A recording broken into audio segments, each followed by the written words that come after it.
Today, you're going to learn all about nuxt.js. Oh, and hey, I'd like to point out this video's awesome sponsor, Skillshare.com, which offers thousands of classes in design, coding, business, and more. For instance, you're about to watch my Nuxt tutorial, but you could watch this full Vue 2 course at Skillshare. Now, Skillshare is just $10 a month, but if you're the first 200 students to use my very exclusive link below in the description here in YouTube, then you get the first 2 months free. All right, so let's get started.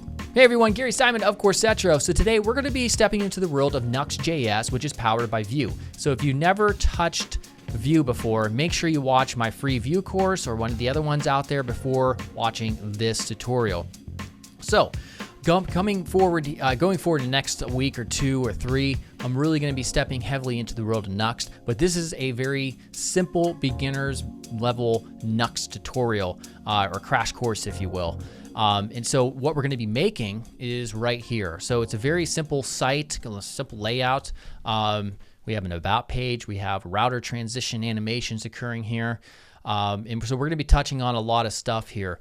And also the real cool thing about this, if we right click and view the page source, we can see all of the great data that, Googlebot and such has access to so that they can rank in the search engines. All right, so today's question, have you created and deployed an app with React, Angular, or Vue? If so, go ahead and leave the link here and I will approve the comment. Also, make sure you check out my Patreon, which is patreon.com/design course. Starting to try to promote it and build it, and we do a lot of cool stuff here. You can check out the different levels and the tiers there if you wish. Let's get started already. All right, first we're going to go ahead and get started here in the command line or console, and you could choose to install this through 2 different ways. That's either through npm or technically npx or yarn. And so what I'm talking about is here in the installation page of Nuxt.js, the official guide. You can see that make sure you have npx installed, and it's installed by and shipped by default since a later version of npm, the node package manager, or you could do it with yarn. So that's up to you. These are the commands that you would use. So for us, we're going to do, let's see, yarn create nuxt app, and then the name of your app, whatever it happens to be. I'm just going to call mine Nuxty. There we go. So it's going to install some stuff and fetch some stuff first, and then it's going to ask us a series of questions. All right, so for the project name, I'm going to hit enter just to accept the default entry right here. Press description, whatever. Use a custom server framework. For us, we're going to choose none. Now you can see we have some familiar stuff in here like Express and Adonis and all that stuff. We're not going to worry about that for now. A custom UI framework, you can use Vuetify, Bootstrap, Balma. These will all be just installed for you by default, although you can choose to install them manually afterwards if you want to. I'm just going to choose none to keep things extra simple. And then this next part, this is perhaps the most important question of all, is choose rendering mode. Universal, that's definitely what you're going to want to use if SEO is important for you.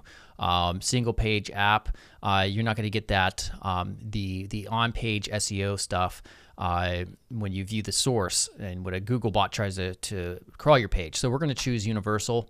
Axios, you would want to include this for the HTTP module for communicating with a backend to fetch data from a database. We're not going to do that right now.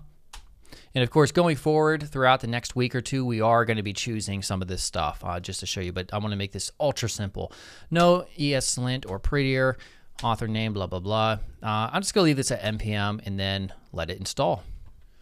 All right, so as you can see, we have 2 different areas. To get started, we cd into it. We're going to do that right now. And if you want to start developing, then you can run npm run dev, and that will launch a dev server, and it has hot reloading and all that stuff enabled. And to build and start for production, we'll worry about this later, but you would run 2 commands, which is npm run build and then npm start. So what I want to do first is we're going to run npm run dev. Actually, before we do that, I'm going to hit code period to launch up my Visual Studio Code editor. It's free from Microsoft. And now we're going to run npm run dev. Oh, seriously. dev. There we go. We got to get that V in there. And once this starts, I'm going to hit Control left click on here. Notice, by the way, we have client and server. This server right here, it's bundling that and creating that because we chose universal. Now, if I left click, this is going to take us to the default page here. Now, something real important is if I right click and view page source, and we could see that we have, first we see all the CSS stuff up here, but most importantly is the HTML elements. We can actually see them. My well-made nuxt.js project. Let me increase this. This is coming, of course, from right here. We could see all of the HTML is rendering in Vue source. This means Googlebot will be able to find and index this and all that good stuff. Now, let's see the difference if we were to have chosen single page app. So we could real quickly change between these two settings in our code editor in a single file. So if we go over to nuxt.config.js, this is a file that you should get used to. You'll see it quite often. We can see mode is universal. But if we choose SPA for single page app, and then we go back to our command line or console, by the way, it looks like it reloaded it, but when you make changes to Nuxt config to the Nuxt config file, you have to run npm run dev, at least in my experience, in order for the changes to actually take place. So we'll let this go ahead real quickly, and you're going to see when we go back to localhost 3000. Let me refresh, make sure it's there. Right-click, view page source. We can see it looks different now, and we could see, for instance, if we try to copy this. Control F. Well, we can see it in the meta, the head tags up here for the description, but we can't see it in the actual body. There's no body that's rendering here. So if ranking in the search engines is important to you, you are going to want to leave it at universal. So let's go back real quick. And by the way, you could Control C just to, and then hit Y for yes to get out of there. We'll go back here, go back to universal, and then one final time we'll rerun that, and we don't have to worry about that right now. Just close this off. All right, so let's go ahead and focus on a couple of the folder structures here. They're a little bit confusing, and if you're used to using or starting with just a Vue app, using like the Vue CLI to create the project, it's different looking. Right here, they have three files that are really, or folders rather, that are associated with structuring the template portion of your Nuxt app. That is components. We see there's a logo.vue file in here already. And so they have a view file for the logo. You also have layouts, and then you also have pages. All right, so we can see view.vue files in each one of these. And the way this works is we can see in layouts, we have a default.vue. And think of this as kind of like your starting point. For instance, if we come up here to the template section just on top of the Nuxt tag right here, and we type in hello and save that, and let's refresh here. There we go. We can see hellos right here.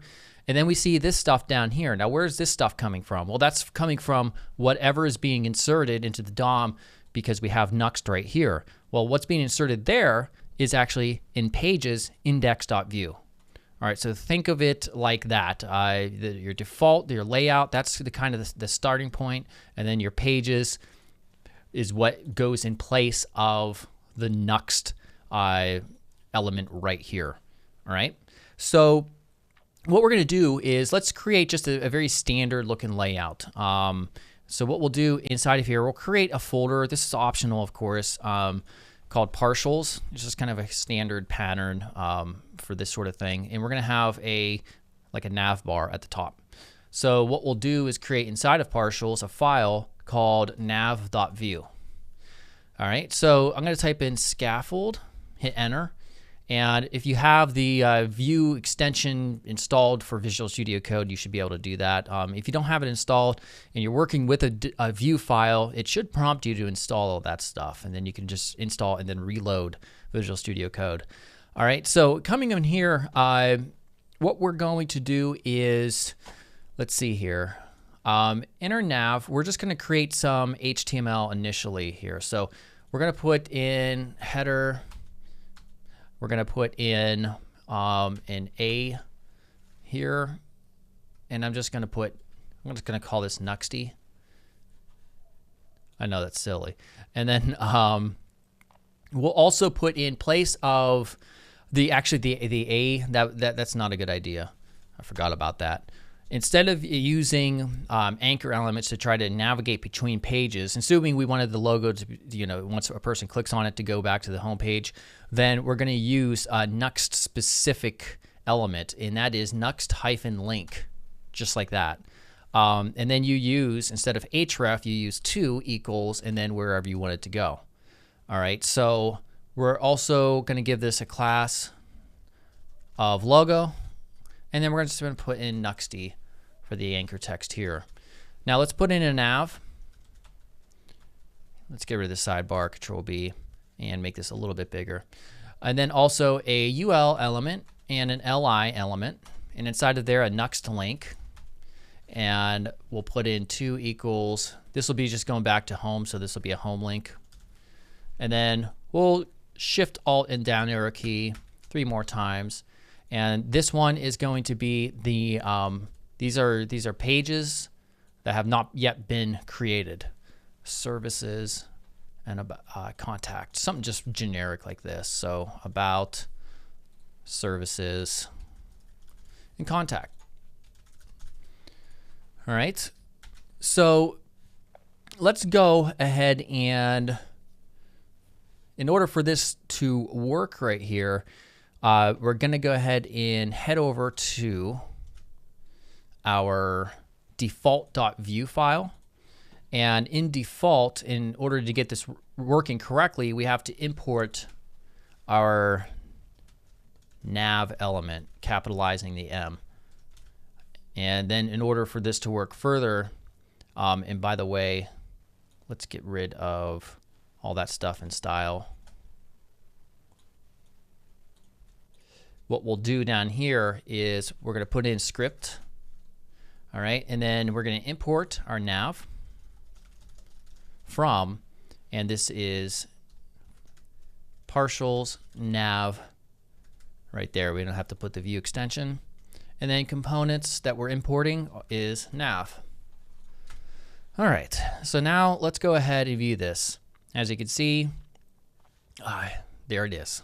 Not very pretty just yet. All right, so then what we want to do is let's focus on adding just some quick CSS in our nav.vue so it doesn't look like absolute garbage. So nav.vue. We have our style down here. All right, so I'm not going to hand type all this out because this isn't a CSS tutorial. I will make this code, by the way, available on GitHub if you want. But I'm just setting some initial rule sets here according to the HTML that's defined in this component specifically. We wouldn't need to add this in a global CSS file because this is being included on every page anyways. All right, so we have our header there.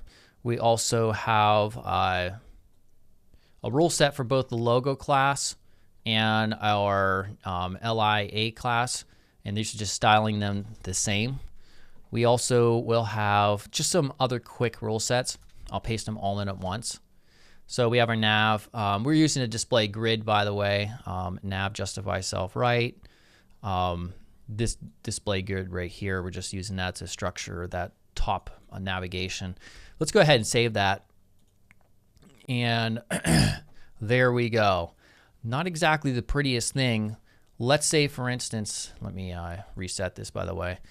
Let's say, for instance, we wanted to go ahead and change up the font here. This serif font, is not very pretty. So let's go ahead and figure out how we would include a font. There's always multiple different ways to include a font, but the way we could do it here is through Nuxt config.js. Right in this section where it says head, we have a link. All right, so this is kind of structuring the head element and the child elements within the head section of each page. So let's put a period here, or a comma rather, Shift Alt and down, and This time it's going to be a rel is style sheet. All right. And then we're going to put an href to a font. And this font is going to be Montserrat, of course. It's the one I'm always using in place of these two values or properties.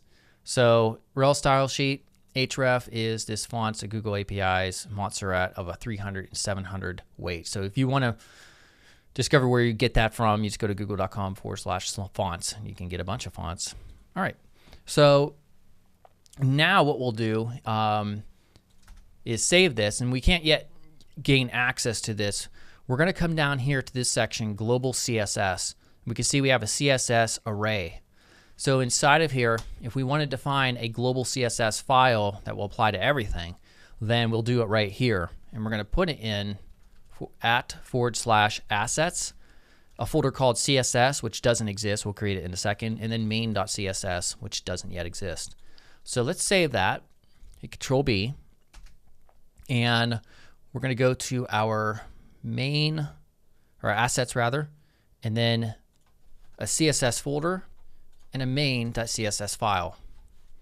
All right, so basically all we could do here is just put body font family Montserrat, and this is our global CSS file. And in order for this to work real quickly, let's go ahead. Remember, we made a change here, so let's go back and get out of there, rerun npm run dev. All right, and it is changed up for us. So we could see now that we have this different font. It's not a that ugly serif font quite anymore. All right, so one thing I do want to change is this margin right here, the margin and padding. All right, so we'll go back here real quickly. I'm going to go to our main.css, add margin 0. All right, and then we can see it fixes that. And this, I messed this up by accident. Actually, if we go back to default.view, I deleted all that initial the CSS that was in here. So I'm just going to keep, this is all the default stuff that was already there after we installed the project. I meant to leave that there. I should not have deleted it. But now we can see it's much better looking than what it was. It was kind of screwed up, but really not really pertinent to the purpose of this tutorial. So now we have our navigation, and the next thing that we want to focus on is we're going to go ahead and open up the pages /index.view and add HTML and also add some CSS to it. So if I go to our pages index.view, we don't need any of this stuff. So we're going to go ahead and get rid of everything inside of section. All right, and we don't need the logo. We don't need this. We don't need any components. All right, and what we'll do is start off just with some real basic HTML. I don't want to add a ton because I don't want to get focused on HTML too much. So what we'll do is put in just an H1 element, the best nuxt, and then we'll put in a P with a class, a paragraph with a class of subheading. And we'll put in, we've got the best nuxt. There we go. And then we'll put in a paragraph with just some lorem ipsum text, just like that. All right, cool. All right, so we'll save that. And now at this point, it should look a lot different than what we had before. All right, so now we're going to go ahead and get rid of all the style in here. This time I know for sure I want to do that. So now it's going to change things up even more. And now let's just apply some global CSS because I'm intending my subpages to have at least an H1, a paragraph with a subheading, and a paragraph here. We're going to make this ultra simple. So going back to our main.css file, what we'll do is go ahead and just reference our section real quickly.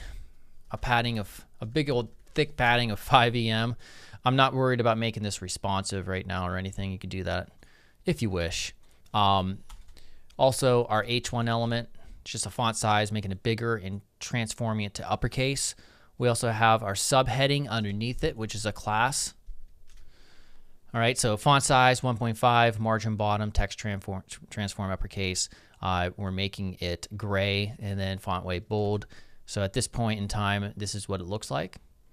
And then also our paragraph, this is a little bit too small for me, and I increased the line height right there. Looking good, and that's it. All right, so now let's talk about how routing works. This is something that's quite different from just a regular Vue app. Here in Nuxt, it's done quite differently. You don't actually, whenever you want a route, you don't actually visit a routes file and define them yourself. The routes are automatically generated based on your layouts or your pages folder over here. All right, so index.vue automatically is going to default to just a /. It's the home page essentially. Now, what about our about page? Like if somebody clicks on about, well, here's what we do. We go into our pages folder and we create an about.vue. That's it. So let's add some scaffolding here. And what we would do is we're going to take a look. I'm going to look off screen real quickly just to make sure I'm on target here. We're going to copy, let's just copy all this into about.vue. And then we're just going to change this up. I'm not going to do this for all 4 pages. I'm just going to do it for this page. Then you'll understand it, the process. I'm just going to put about our Nuxt or whatever. And then I'm going to put they're juicy and stuff. Okay. I'll also change the length of this just so that when we go back and forth between the home page and this page, we could see a difference between the content. So now, if we click on about, there we go. Smooth, smooth, smooth. So let's go ahead and on the home page, we'll click and view page source. We could see that we have our homepage content down here because it says the best Nuxt for our H1 tag right there. So let's click about and right click and view page source again. And I'm refreshing there so we don't have any issues with that. And then we can see our page or source is reflecting the current page about our Nuxt, which is the H1 element there. So it works just exactly as you would expect. All right. So what about the title and the meta information? How do you actually work and specify those at a page-specific level, which you would obviously want to do? Well, if we go back to our nuxt.config.js, we could see this head. So we can see this headers of the page. It's all right here. So this is default. All right. So if a given page doesn't have what it needs in order to specify its own unique head information, such as the title or the meta description and keywords, then it's just going to default to this, which you don't really want unless you don't care about that given page. So the way you do that is we're going to go into about, and in there we're going to go to, let's see here, at the bottom in export default. We're going to put in a head function, and we're going to return a series of properties here. So title, about Nuxt, and then the meta information. And this is an array of objects.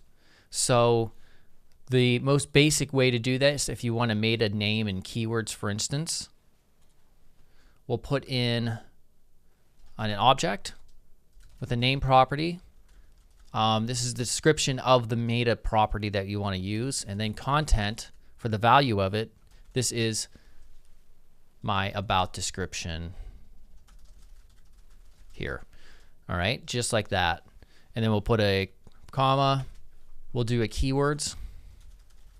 This is all for on-page SEO stuff. And I'll just put in a couple keywords about Nuxt and Nuxt info, whatever. All right, so we'll go ahead and save this, and we'll go back, and we can already see about Nuxt is here if you're in the about page. So if I right click and view page source, we could see now that we have the meta description right here in the content. Let's see. I don't think it's grabbing it. So 1 second. The description. I want to make sure that made a description. Oh, okay. Well, it looks like we have two different descriptions occurring here.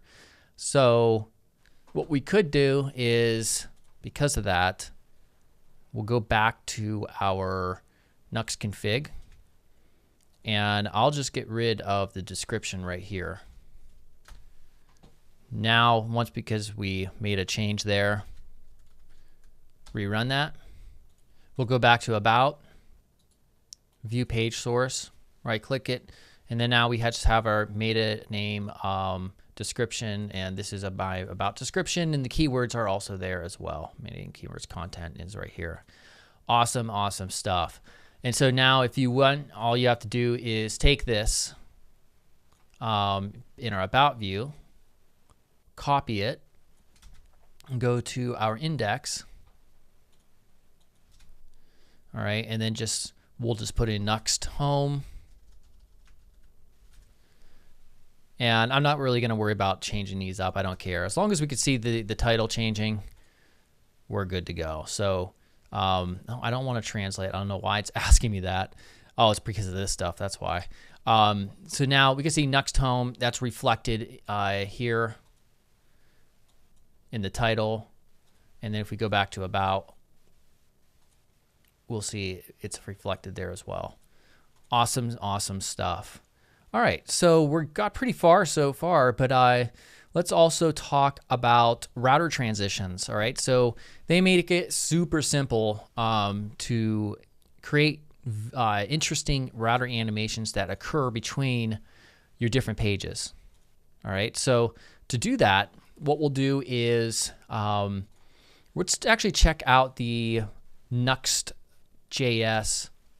documentation. Let's close these other ones out. All right, inside of here, they're going to give you a video if you want, but there's source code, so this is what we're going to look at. So if we click on this little hamburger menu, and we go on over to main.css, we're going to see some CSS here. We're going to copy these two rule sets, all right, page enter active, page enter, etc. And we're going to go to our global CSS file, paste them at the bottom, hit save, and watch this. This is all we had to do. Look at that. Awesome, awesome stuff. So of course, all we have to do is modify these properties if we wish to make our own transitions. They also give you a couple of other examples, a little bit more in-depth examples down here. For instance, oops, I didn't want to click that. For instance, we're seeing a bounce enter active, and we're seeing a slide left enter active, and all that stuff. So what we're gonna do is show the bounce one right here, and the way to use it is a little bit different. It requires adding one line into the page that you want. So you can have page specific router animations placed onto them. But for consistency, you're probably going to want to use the same one across all of them. So to do this, what we'll do, if we look at like about.view in their example, you can see they have a transition property set to the value of bounce. And bounce is actually the beginning portion of a CSS class name that it will look for when looking for this transition right here to create it. So let's go to our About page real quickly. And we're in About. And we're going to add that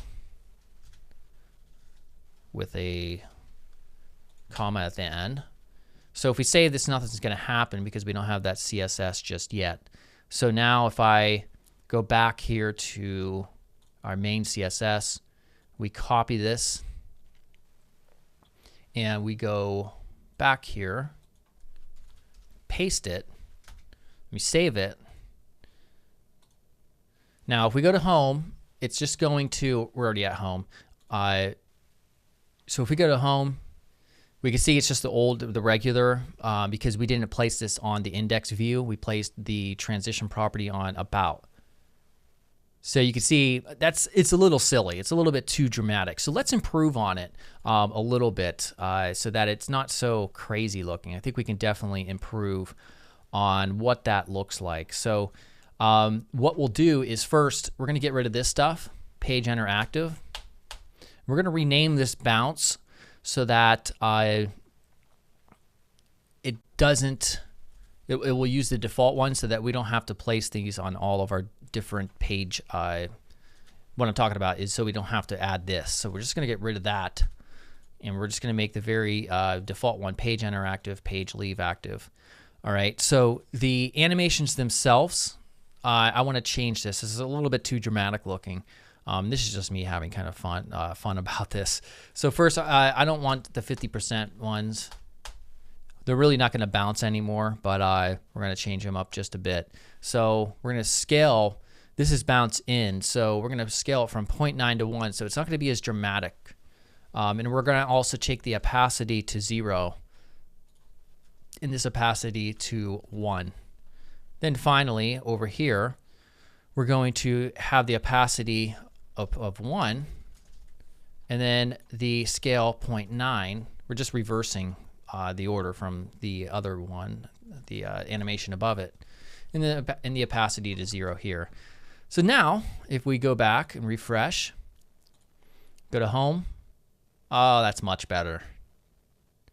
There we go. So you can have more fun on your own if you wish at creating these pages. I would suggest doing it just for the muscle memory, so you really are able to commit that information as you wish. So let's also talk about one more thing, and that is deployment. All right, so let me just show you something. If you're ready to have this deployed, I'm not going to actually, I'm going to create a separate video all about deployment, but I just want to touch on it here for those of you who are interested, and you probably are. I'm going to get out of here, and I'm going to run npm run generate.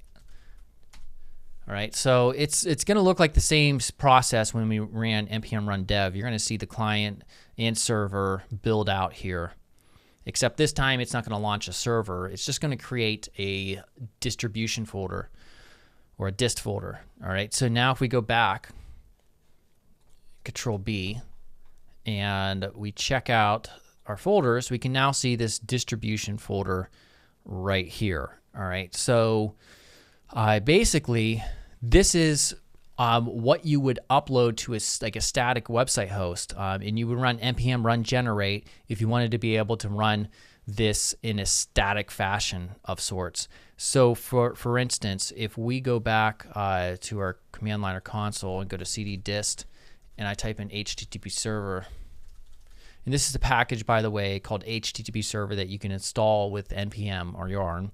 And then the O flag to open up a browser, you could see that now we have, we're serving only what's inside of that distribution folder. So you would upload the contents of that folder to something like Amazon S3, which is static website hosting, or any other host that you wish. And we could see that it's still working up here. If I right-click view page source, we could see we still have the information that's coming from, let's check out the home page, right click, view the page source. This is all here as well. So the best Nuxt, this is all stuff that's specific. So you could completely take this app and as is, because there's no dynamic functionality really that we've worked into. We really didn't touch on a lot of component logic, and we didn't tie any type of API server, and we don't have any dynamic routes. All right, so one thing that's really important, because I want to save people headaches on this, and we're going to touch on this in future tutorials where we get more in depth into Nuxt. But if we type in, for instance, routing, we'll see dynamic routes, okay, with parameters. This is how you set this up. Now, again, I'm going to be creating tutorials on this, so I'm not going to be doing it now. But one thing to consider if you want to go the static website hosting route with npm run generate command, you're going to have to make sure that if you're tying into an API like a backend, like a REST API of some sort, and you have dynamic components, then you're going to have to make sure it's just a little extra just extra work involved in that in order to generate all of those pages. Because what actually has to happen if you do have a backend of something with dynamic routes is it has to generate all of those routes inside of your distribution folder. So if you had like a page or an app that grabs a bunch of results from, I don't know, it could be like a to-do list app or something. Every time you want to build out, you're going to need to run the npm run generate, and it will create all of those pages for those results. So in your Nuxt config.js file, you have to create a section, and it discusses it in the documentation, where it connects to the backend, and then it generates all the pages based on what the backend found. If you're going to set up something like that, I would not advise running with the npm run generate command. Instead, use the other option for deployment that they provide you, which is, if I go back here, it's npm run build. And this is pretty much going to do the same thing as it did with the npm run generate command, or at least it looks like it does here in the output. But what we do after that instead is, I ran that in my dist folder. I'm not sure if that screwed anything up. If I run npm run start now, which were the two commands at the very beginning that it mentioned that you need to run, you'll see now it's running this, and it's still going to work just the same as we did before. But the one big difference is if we did have that REST API backend and it was getting data, we wouldn't have to have created the configuration options in nuxt config.js in order for it to generate all those pages for us. And that's because right here on the server, we're actually running this. So if you were to deploy this like Laravel Forge or Netlify or any of the other website hosts out there, you would actually have this. You'd actually have to have this npm run start command ran. So I'm hopefully I'm not talking too much, but I want to save people headaches and really help you understand the differences between the different options and the ways to deploy your Nuxt app. And again, I'm going to be going over this more in its own tutorial. So that is it. All right, so hopefully you found that very useful and enjoyable. Again, make sure to answer today's question, which is, have you created and deployed an app with React, Angular, or Vue? Leave a link if so. And also check out my Patreon at patreon.com/design course. See you later.